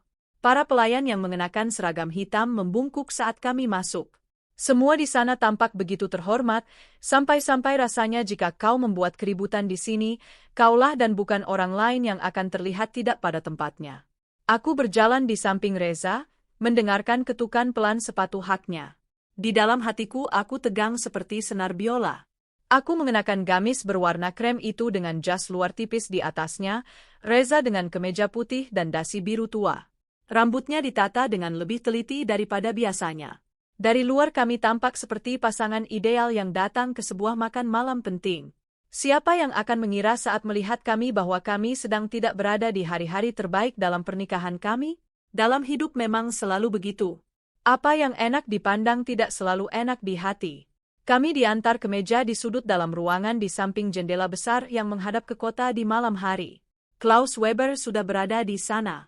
Saat melihat kami, dia langsung berdiri, tinggi, dengan punggung tegak, mengenakan jas abu-abu tua yang pas sekali di tubuhnya, rambutnya beruban, tetapi wajahnya masih mempertahankan ketampanan berwibawa dari seorang pria yang terbiasa mengambil keputusan. Dia tersenyum dan mengulurkan tangan padaku lebih dulu. Aisyah, senang akhirnya bertemu dengan Anda. Aku membalas jabatannya sambil berkata dalam bahasa Inggris, sama-sama, sebuah kehormatan. Klaus menarikkan kursi untukku. Sebuah gestur dengan kesopanan yang sempurna. Tidak ada tatapan berlebihan, tidak ada kata yang keluar jalur. Justru keramahan seperti itulah yang membuat orang lengah. Reza, sebaliknya, langsung terlihat gugup begitu dia duduk. Dia tersenyum lebih sering dari biasanya, sedikit condong ke depan, dan menangkap setiap tatapan atasannya seperti seorang murid yang menunggu nilai. Beberapa menit pertama, obrolan berkisar seputar pekerjaan. Klaus bertanya padaku sudah berapa lama aku menggeluti dunia fotografi, dengan merek apa saja aku pernah bekerja, apakah bukan aku yang baru-baru ini membuat kampanye untuk sebuah merek kosmetik lokal. Aku menjawab dengan ringkas dan tepat sasaran. Reza menyela dengan komentar-komentarnya, berusaha sekaligus memamerkan diriku dan memanfaatkanku untuk mendapat poin. Istri saya adalah seorang profesional sejati, katanya dalam bahasa Inggris. Dia memiliki selera yang sangat baik dan pandai membina hubungan dengan klien. Aku melirik suamiku dengan ekor mata. Kedengarannya ramah, tetapi aneh. Aku tidak merasa senang. Dari mulut pria ini, aku sudah terlalu sering mendengar kata-kata yang merendahkan pekerjaanku. Hari ini, tiba-tiba dia memuji-mujiku di hadapan orang lain, dan itu tidak terlihat seperti kebanggaan, melainkan seperti memamerkan sebuah benda yang bagus. Sedikit demi sedikit hidangan mulai diantarkan, salad ikan salmon, sup labu, steak saus lada hitam. Aroma mentega, roti panggang, dan jus jeruk segar bercampur di udara yang sejuk. Klaus mengangkat gelasnya, mengucapkan beberapa kalimat basa-basi tentang cuaca di Jakarta, tentang ritme kehidupan yang dinamis, tentang bagaimana di Indonesia keluarga begitu dihargai. Semuanya mengalir lancar, seperti sebuah pidato yang sudah disiapkan sebelumnya, tetapi justru kelancaran itulah yang membuatku gelisah. Aku menyadari bahwa Reza hampir tidak makan. Dia meminum jusnya lebih cepat dari biasanya, mengangkat gelas setiap kali Klaus melakukannya. Pada satu kesempatan, dia bahkan menoleh padaku dan berkata sambil tersenyum, "Minumlah sedikit lagi. Minumannya ringan kok. Aku baru saja menyicipnya sedikit. Itu sudah cukup untukku." Dia tersenyum, tetapi di matanya, sepersekian detik, terpancar rasa jengkel. Aku melihatnya dan berpura-pura tidak menyadarinya. Kadang ekspresi seseorang berubah hanya selama setengah detik, Tetapi itu cukup untuk memahami apa yang dia pikirkan. Klaus mengajukan beberapa pertanyaan lagi tentang pekerjaanku. Dia memuji salah satu kampanyeku dan mengatakan bahwa hasilnya sangat bersih dan menyentuh. Dia menambahkan bahwa dia menyukai perempuan-perempuan dari Asia Tenggara yang menanggapi pekerjaan dengan serius, tetapi tetap mempertahankan kelembutan. Kalimat itu tampak tidak berbahaya, tetapi cara dia menatapku saat mengucapkan kata kelembutan membuat jari-jariku membeku. Aku meletakkan garpu dan tersenyum terkendali. Terima kasih, Reza. Saat mendengar itu, dia langsung menyambung pembicaraan, seolah takut terjadi jeda. Dia menuangkan jus lagi untuk Klaus dan untukku. Aku dengan lembut menutupi gelasku dengan tangan. Ini sudah cukup untuk saya. Ayo, sedikit lagi, bisik Reza tanpa menghapus senyum di wajahnya. Kita sedang santai. Aku memandangi tangannya yang memegang botol dan merasakan beban tumbuh di dalam diriku. Sejak awal makan malam, dia sudah terlalu sering menekankan bahwa aku harus ceria, santai, lebih lembut. Dalam makan malam yang normal, orang tidak bicara seperti itu. Di sudut ruangan, seorang pemain piano memainkan musik pelan. Cahaya lampu jatuh di atas meja, memantul di gelas-gelas. Semuanya indah, indah sampai memuakkan. Aku duduk di antara dua pria, suamiku dan atasannya, dan aku merasa seperti seorang peserta dalam sebuah pertunjukan yang sudah disusun sebelumnya, hanya saja aku tidak tahu kapan akhirnya akan tiba. Ketika hidangan utama diantarkan, Klaus menyeka bibirnya dengan serbet dan menoleh ke Reza. Suaranya menjadi lebih pelan, lebih natural, dan beralih ke bahasa Jerman.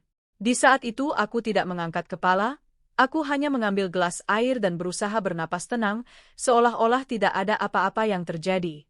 Itu adalah reaksi yang nyaris naluriah.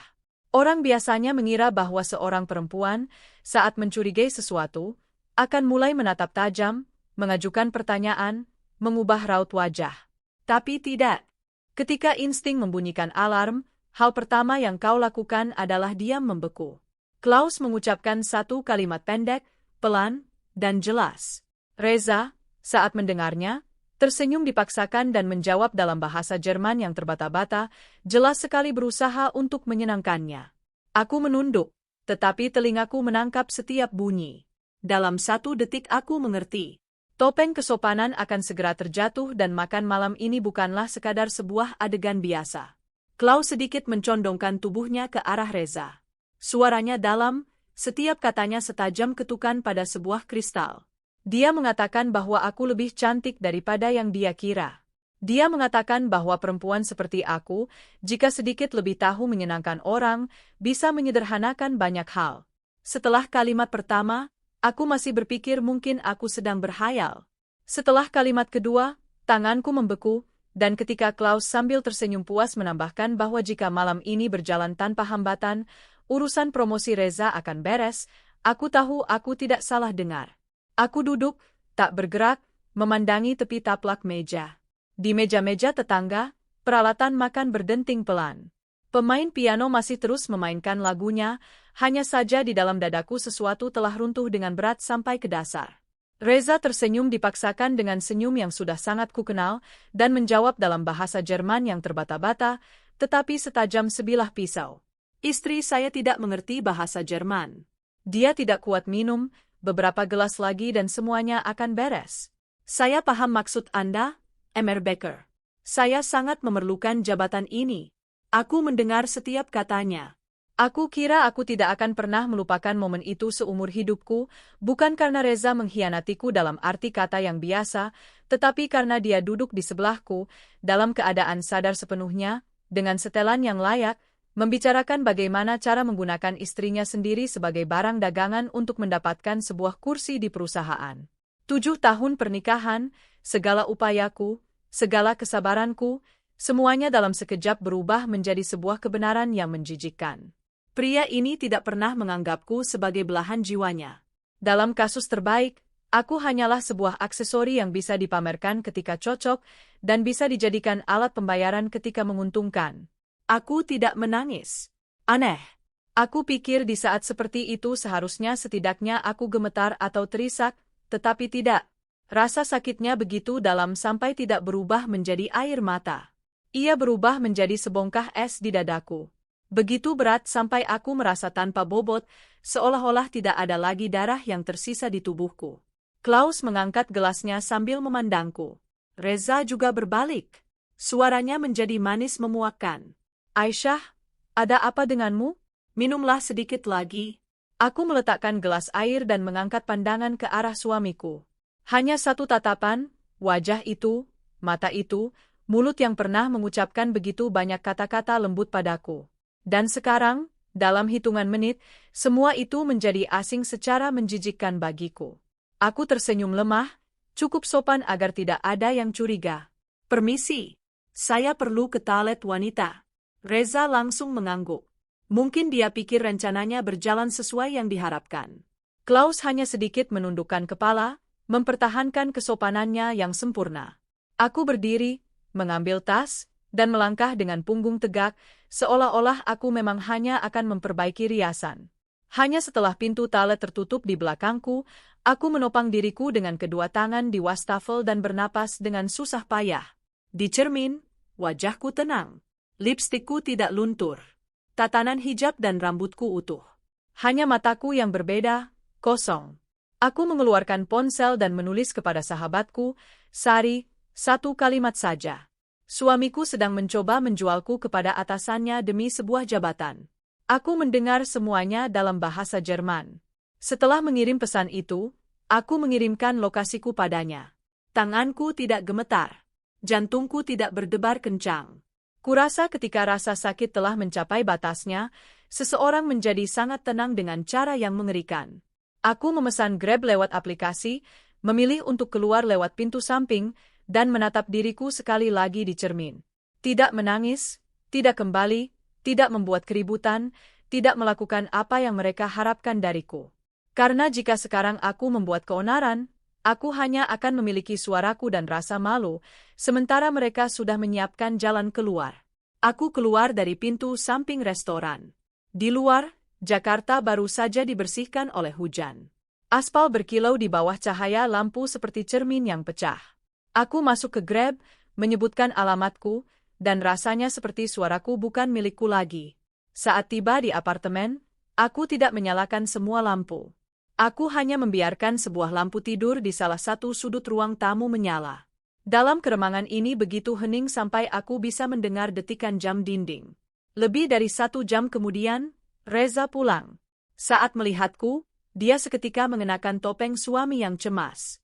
Kenapa kamu pergi tanpa mengatakan apa-apa? Emir Becker dan aku sangat khawatir. Aku sudah berpikir untuk membawamu ke rumah sakit. Aku mengangkat pandangan ke arahnya tanpa teriakan, tanpa pertanyaan. Perut saya sakit sekali. Saya tidak ingin mengganggu siapapun. Reza membeku sejenak, lalu menghela napas lega, begitu pelan sehingga orang asing tidak akan menyadarinya, tetapi aku menyadarinya. Helaan napas itu memberitahuku bahwa dia mempercayaiku, bahwa dia percaya aku tidak mengerti apa-apa, aku tidak tahu apa-apa, dan tetap menjadi istri yang bisa dibawa kemana saja. Aku bangkit dan pergi dalam diam ke kamar tidur, menutup pintu di belakangku. Malam itu aku tidak tidur. Aku berbaring, menatap langit-langit, mendengarkan bagaimana hujan menghantam ambang jendela dan bagaimana di kamar sebelah seorang pria berjalan mondar-mandir.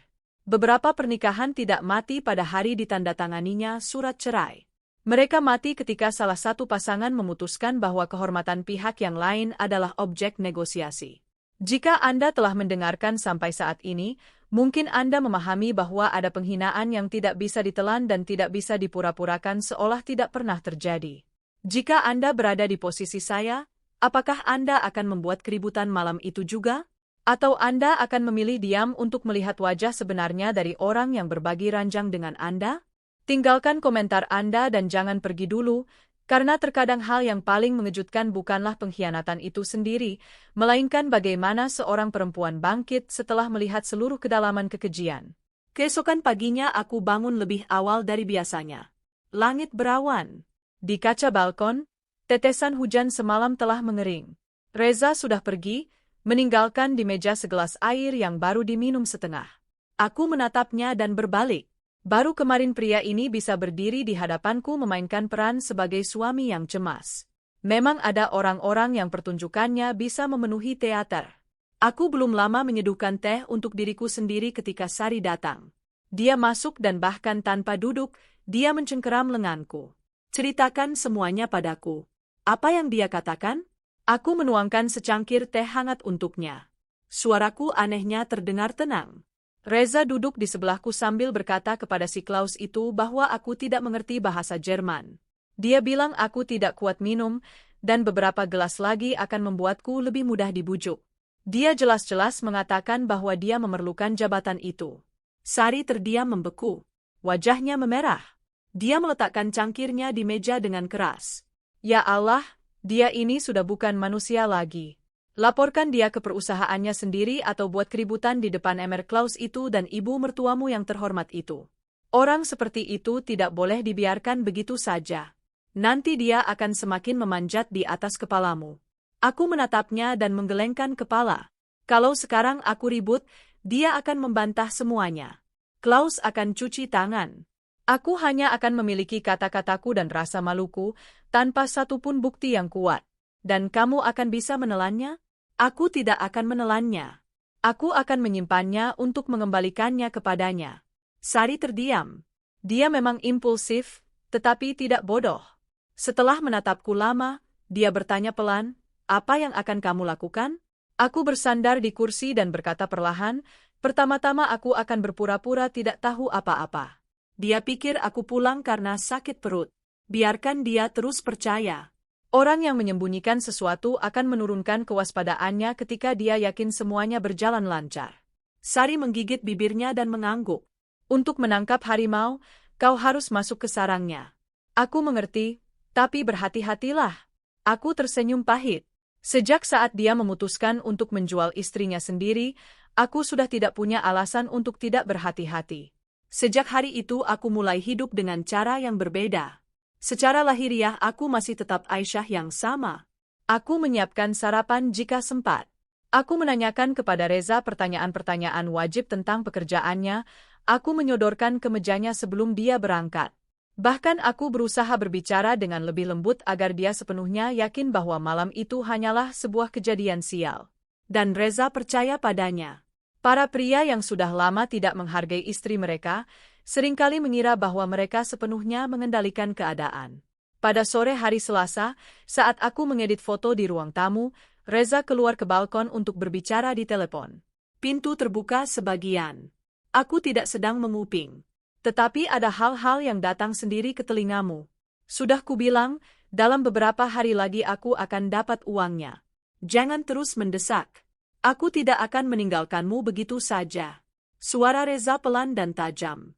Itu bukan suara yang dia gunakan di tempat kerja atau dengan ibunya. Itu suara seorang pria yang terpojok. Aku tetap duduk, tidak bergerak, menatap layar dan menggerakkan mouse seolah-olah tidak mendengar apa-apa. Beberapa saat kemudian dia masuk, melihat aku sedang bekerja, dan wajahnya mengendur. Malamnya saat makan malam, dia bahkan bertanya, besok kamu ke studio? Aku ada pertemuan dengan klien di daerah Tamrin. Belakangan ini kamu sangat sibuk.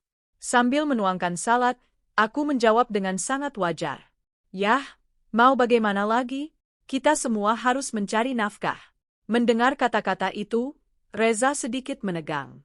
Mungkin dia berpikir aku sedang menyindir sesuatu, tetapi aku tidak mengangkat pandangan.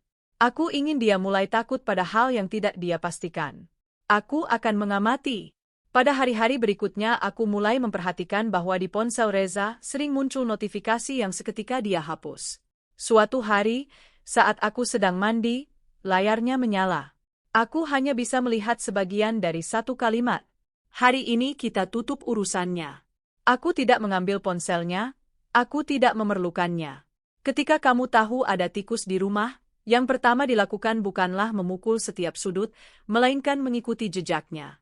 Semakin aku mengamati, semakin jelas semuanya. Reza mendambakan jabatan itu, bukan hanya untuk mengungguli aku, teman-temannya, atau mereka yang pernah meremehkannya. Dia memerlukan jabatan itu untuk menyelamatkan sesuatu yang lebih dari sekadar harga dirinya, yaitu uang, utang, dan hal-hal yang tampaknya sudah mendesak.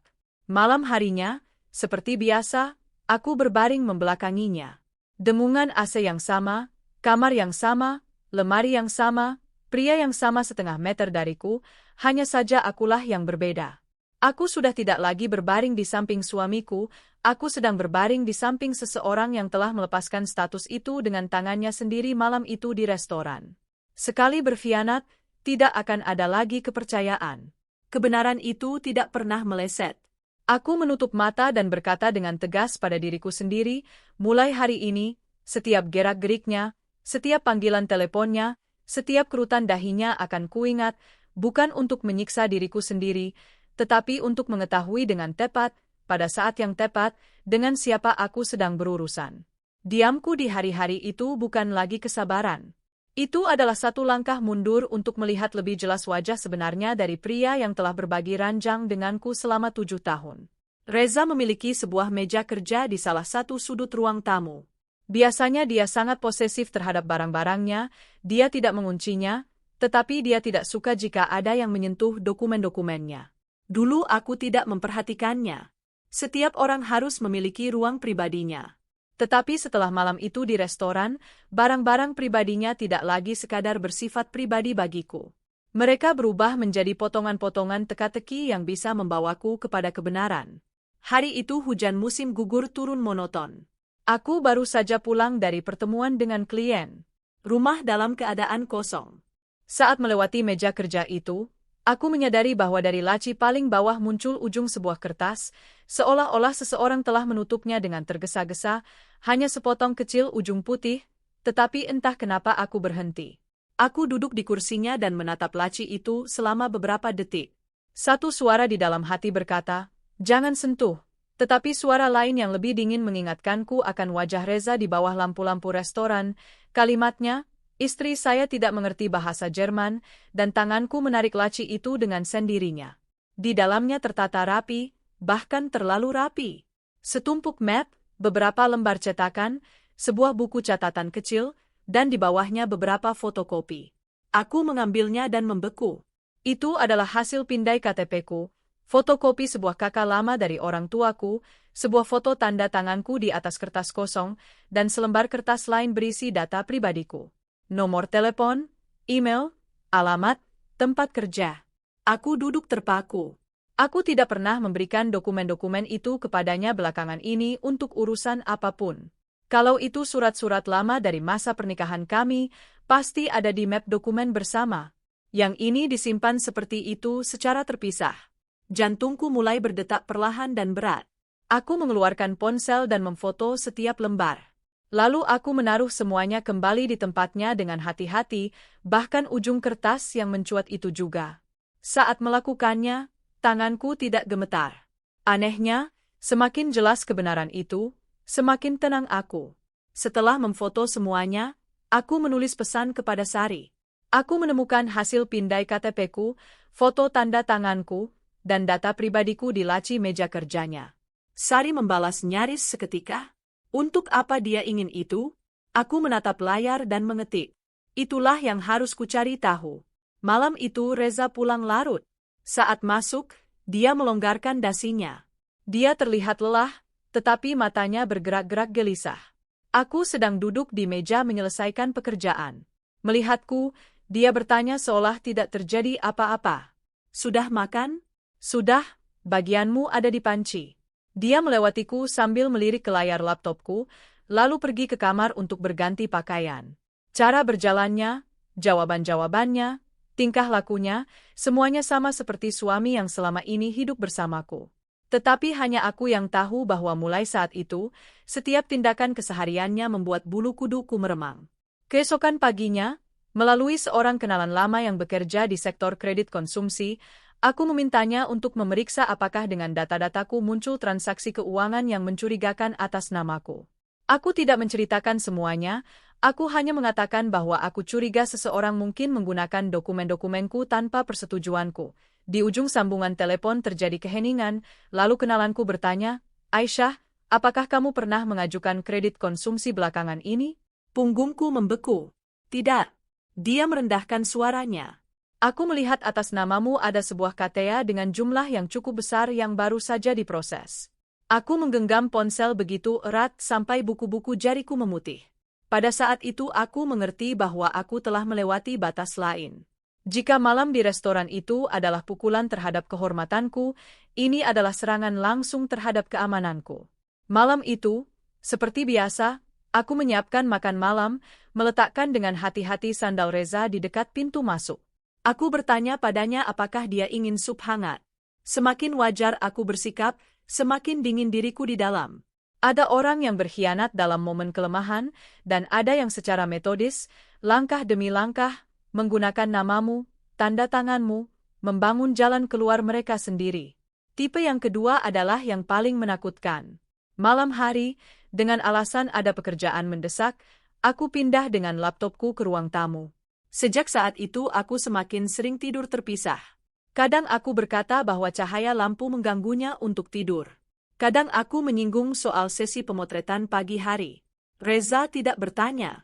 Kemungkinan besar dia terlalu sibuk dengan masalah-masalahnya sendiri untuk menyadari bagaimana jarak di antara kami telah berubah. Aku duduk sendirian di bawah cahaya kuning lampu meja, memandangi apartemen yang kukenal dan merasa seperti orang asing di dalamnya. Ternyata ketika kau hidup terlalu lama dengan seseorang bermuka dua, hal pertama yang menghilang bukanlah cinta, melainkan rasa aman. Pada saat itu aku sudah tidak lagi hanya memikirkan tentang apa yang disembunyikan suamiku. Aku sedang menyingkap langkah demi langkah wajah sebenarnya, dan wajah itu jauh lebih buruk daripada yang bisa kubayangkan. Sari mengatur pertemuan untukku dengan Pak Bambang Pranoto. Dia beberapa tahun lebih tua dariku, seorang pengacara yang spesialisasinya dalam masalah perdata dan keuangan. Dia berbicara pelan, sedikit kata, dan mempertahankan ekspresi yang selalu tenang, nyaris dingin. Kami bertemu di sebuah kafe kecil di sebuah gang di kawasan Kemang, sebuah tempat yang tenang dan tidak ramai. Aku membawa semua foto dokumen dari meja kerja Reza dan informasi tentang kredit itu. Sari duduk di sebelahku, menggenggam gelas kopi susunya dengan gugup. Kurasa dia takut aku akan runtuh, tetapi anehnya, semakin maju proses ini, semakin jernih pikiranku. Pak Bambang Pranoto mempelajari setiap foto dengan teliti, lalu meletakkan ponsel itu dan menatapku. Ibu menyatakan bahwa ibu tidak pernah menandatangani kontrak kredit ini. Dan saya juga tidak pernah memberikan kuasa kepada suami saya untuk melakukannya. Dia mengangguk.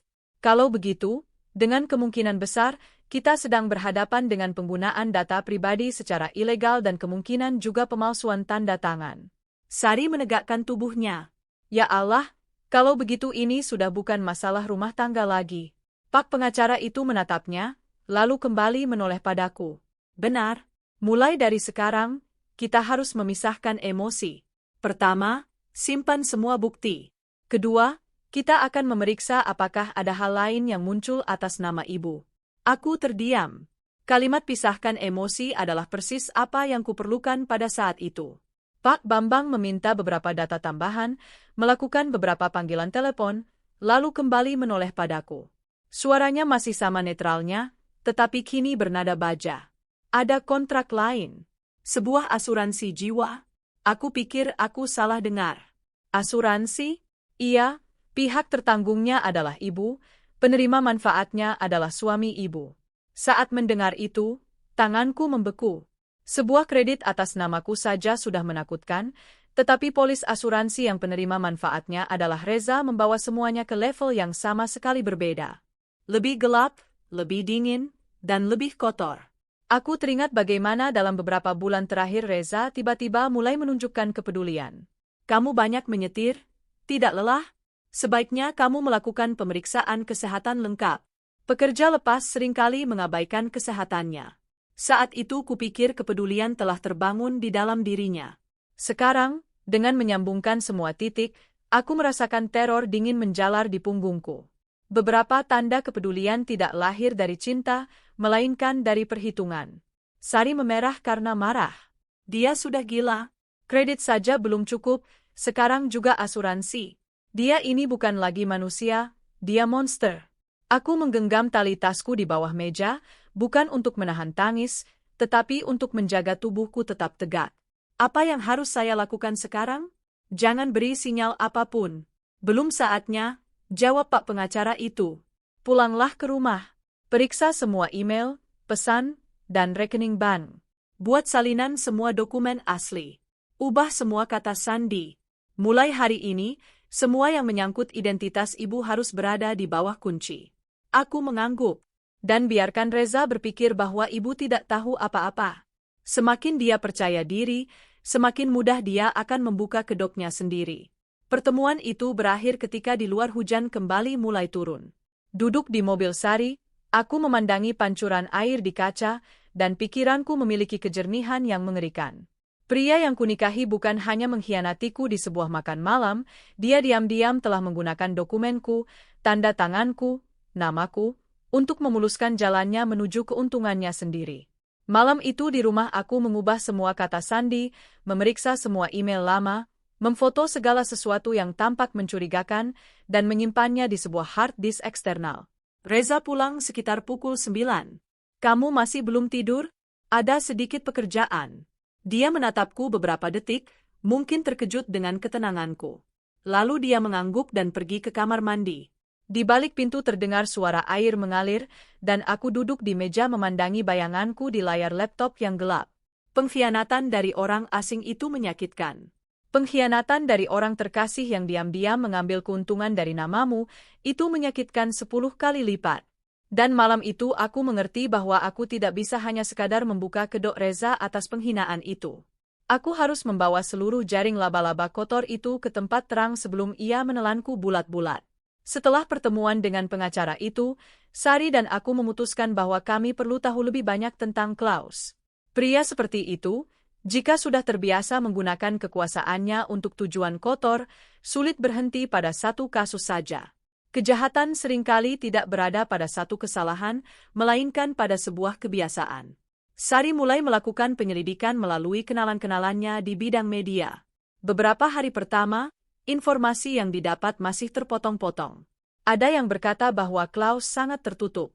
Yang lain berkata bahwa dia pernah mendengar ada seorang karyawan yang mengundurkan diri tepat setelah sebuah perjalanan dinas, tetapi alasannya tidak diketahui. Akhirnya, Sari berhasil mendapatkan sebuah nama, Dinda.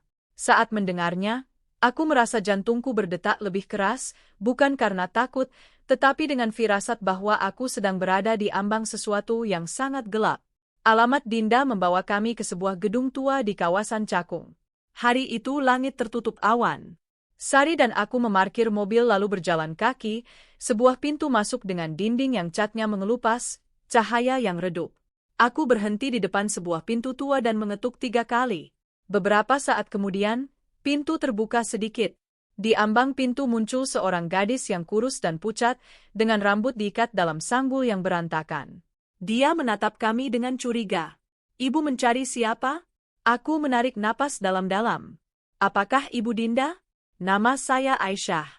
Saya ingin berbicara dengan ibu. Dia langsung berusaha menutup pintu. Saya tidak mengenal ibu. Saya tidak ada yang perlu dibicarakan dengan ibu. Aku melangkah maju, dan sambil merendahkan suara, aku berkata dengan cepat, saya baru saja melewati jalan yang sama dengan yang pernah ibu lalui. Suami saya bekerja di perusahaan yang sama tempat ibu dulu bekerja. Atasannya orang Jerman. Tangan Dinda di pintu berhenti. Aku menatap matanya. Saya tidak datang untuk mengungkit masa lalu, saya hanya ingin memahami apakah saya sedang berhadapan dengan orang yang sama. Pintu terbuka sedikit lebih lebar. Bibir Dinda bergetar. Dia menatapku, menatap Sari, lalu mundur ke dalam apartemen, seolah-olah kekuatannya sudah habis. Ruangan itu sangat kecil. Sebuah tempat tidur, meja rendah, dan lemari plastik. Di atas meja ada sepiring mie instan yang baru dimakan setengah dan beberapa kotak obat. Aroma lembab bercampur dengan aroma obat penenang. Dinda duduk di tepi ranjang, dan air mata begitu saja mengalir di pipinya. Dalam diam, tanpa isak tangis, bahunya berguncang. Sari menuangkan segelas air untuknya. Aku menunggu, lalu berkata pelan, kalau ibu tidak mau bicara, saya tidak akan memaksa, tetapi saya perlu tahu. Dinda menyeka air matanya. Ibulah yang pertama datang dan mengatakan ini pada saya. Lalu dia menceritakannya. 8 bulan lalu, perusahaan mengadakan perjalanan dinas ke Surabaya. Dinda saat itu adalah seorang staf junior di bidang komunikasi internal. Klaus bersikap sopan padanya, memuji-mujinya. Malam terakhir setelah makan malam, dia meminta Dinda naik ke kamarnya untuk melakukan beberapa koreksi mendesak pada sebuah presentasi. Dia naik tanpa curiga sedikitpun.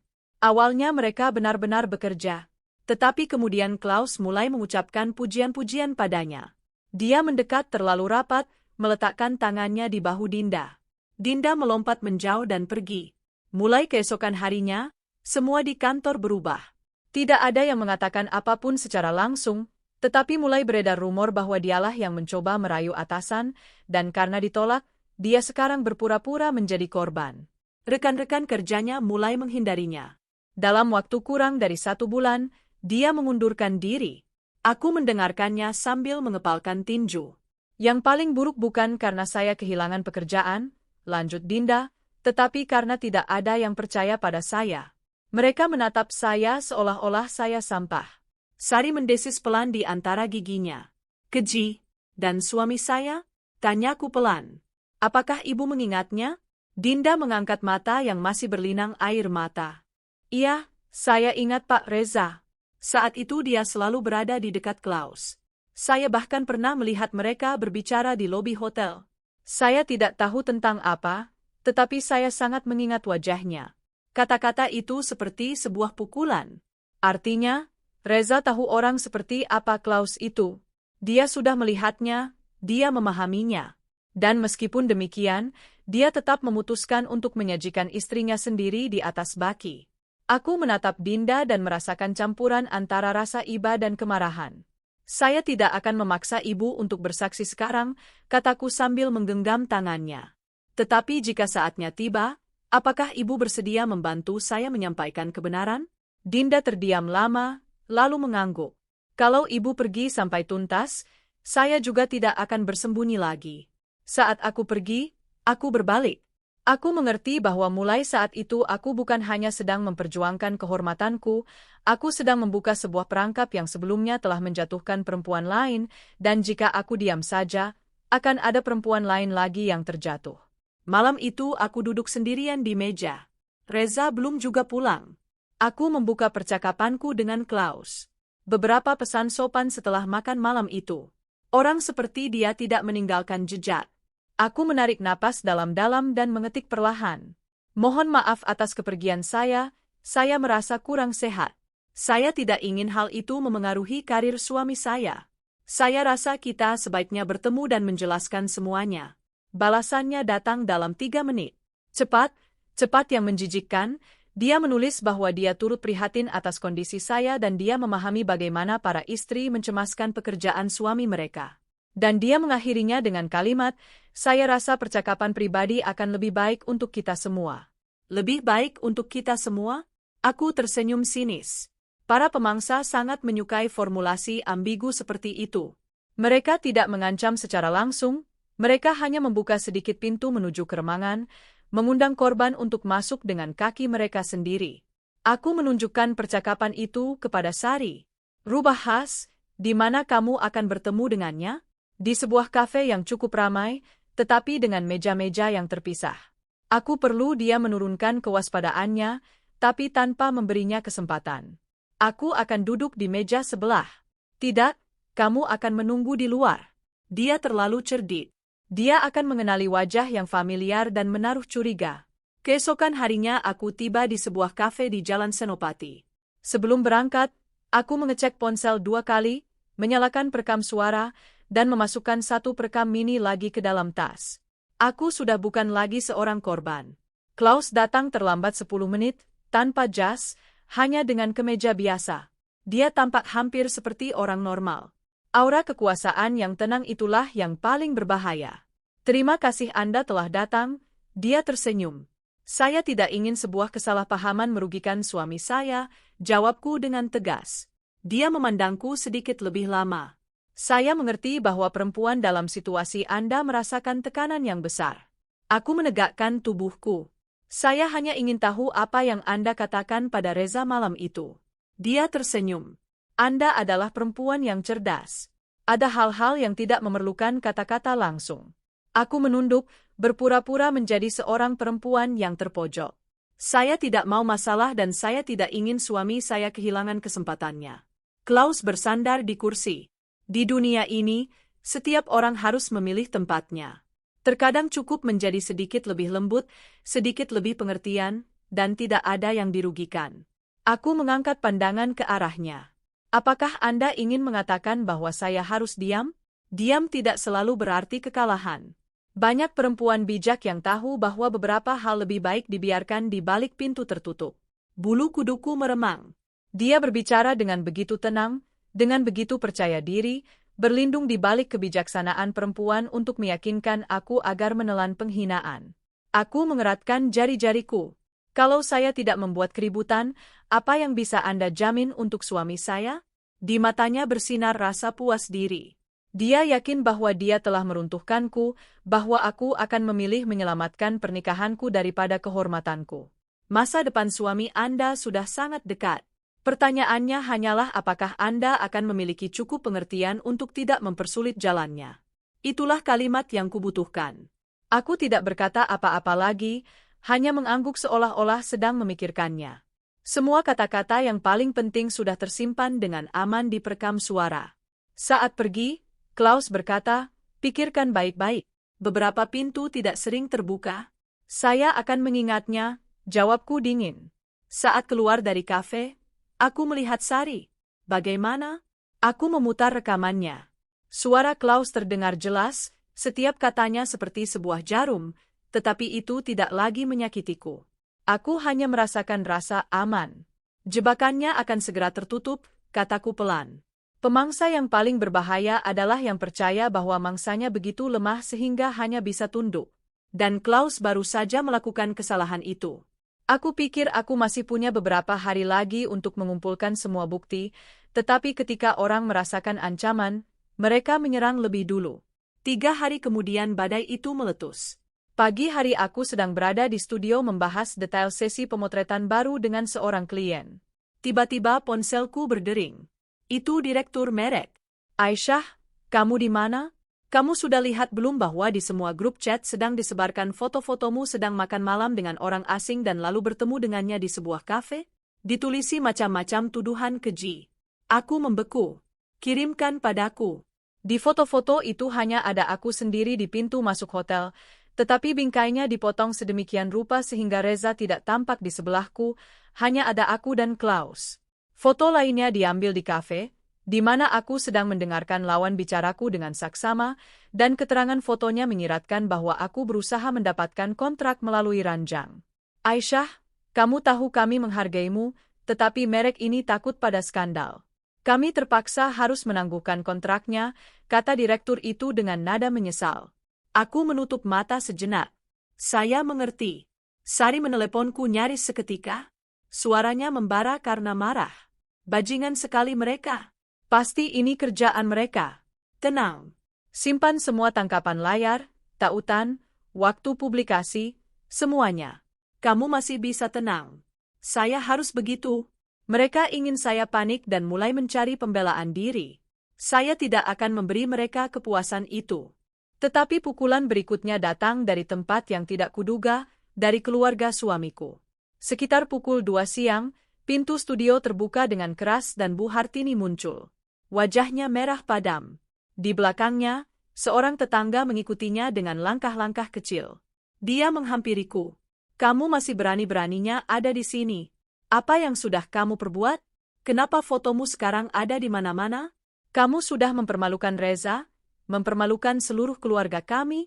Bu, kita bicara di rumah saja, kataku dengan tenang. Di rumah supaya kamu bisa membantah semuanya lagi.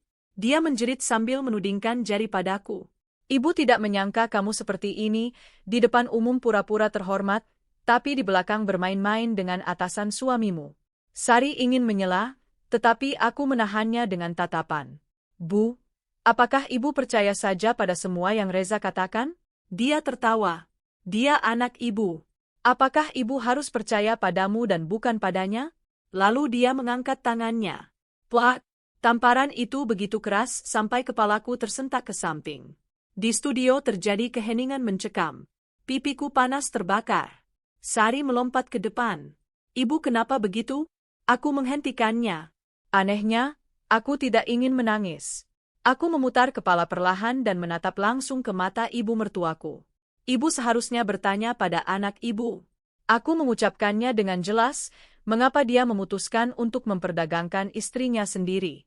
Udara menjadi berat. Bu Hartini mematung. Bibirnya bergetar. Dia mengharapkan air mata atau pembelaan diri. Tapi bukan itu. Tamparan hari ini. Aku melanjutkan. Akan tetap bersama saya. Tetapi aib di rumah ini bukan saya yang membawanya. Anak ibu yang membawanya. Tetangga di belakangnya tergagap. Bu Hartini, ayo pulang. Ayo kita pergi dari sini. Bu Hartini mundur selangkah. Wajahnya masih merah, tetapi di matanya muncul kebingungan. Dia berbalik dan pergi dalam diam. Kamu tidak apa-apa? Tanya Sari. Matanya memerah karena marah. Aku menyentuh pipiku yang panas. Saya baik-baik saja, bahkan lebih baik dari sebelumnya. Aku menatap layar ponsel dengan foto-foto yang memberatkan itu, lalu pintu. Mereka baru saja memutuskan sendiri jalan terakhir menuju rekonsiliasi. Rasa sakit karena tamparan akan berlalu, tetapi rasa dingin di dalam jiwaku akan tinggal lama. Sejak detik itu, antara aku dan keluarga suamiku sudah tidak ada apa-apa lagi. Malam berikutnya, Reza pulang ke rumah dengan tegang. Kamu makan malam? Supnya ada di panci. Tanyaku seolah tidak terjadi apa-apa. Dia tidak menjawab, mendekati meja, mengeluarkan sebuah map dari tas kerjanya, dan melemparkannya di depanku. Di dokumen-dokumen itu ada namaku, di kontrak kredit, di polis asuransi. Kalau kamu sudah memutuskan untuk memulai perang, lihat, namamu ada di mana-mana. Kamu pikir kamu bisa keluar bersih? Aku memandangi dokumen-dokumen itu, lalu memandangnya. Kamu mengancam saya. Aku mengingatkanmu agar kamu tidak menenggelamkan dirimu sendiri. Aku mengangguk. Jangan khawatir, saya tidak akan bicara dengan kata-kata. Saat itu bel pintu berbunyi. Reza terlonjak. Aku pergi membuka pintu. Di ambang pintu berdiri Pak Bambang Pranoto. Siapa yang memanggilnya? Reza meloncat. Pak pengacara itu masuk ke ruangan, meletakkan tas kerjanya di meja, dan berkata dengan tenang, saya adalah pengacara yang mewakili kepentingan Ibu Aisyah. Dan berdasarkan dokumen-dokumen ini bukan lagi konflik rumah tangga, melainkan kasus penipuan, pemalsuan dokumen, dan penggunaan data pribadi secara ilegal. Wajah Reza menjadi kelabu seperti abu. Pada saat itu ponselku berbunyi. Sari, Dinda sudah memberiku flash disknya. Ada email-email lama, jadwal perjalanan dinas, semua yang berkaitan dengan Klaus. Buktinya sudah cukup. Aku menutup telepon dan untuk pertama kalinya menatap Reza. Di matanya tidak ada kemarahan, melainkan ketakutan yang sesungguhnya.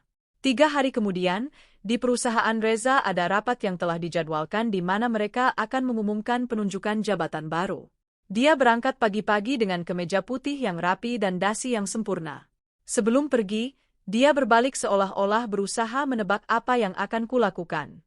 Semoga berhasil, kataku. Mungkin dia pikir aku sudah menyerah. Aku masuk ke ruang konferensi ketika rapat sudah dimulai. Reza duduk di barisan depan dengan punggung tegak. Klaus berada di podium. Ketika tiba saat pengumuman, aku berdiri. Mohon maaf, saya ingin meminta waktu beberapa menit. Semua orang terdiam. Reza berbalik. Wajahnya putih seperti kertas. Aku mendekati proyektor dan memutar rekamannya. Di seluruh ruangan tersebar percakapan mereka di restoran itu. Suara Klaus, bahasa Jerman yang terbata-bata dari Reza, dan di layar muncul terjemahan, istri saya tidak mengerti bahasa Jerman. Beberapa gelas lagi dan semuanya akan beres.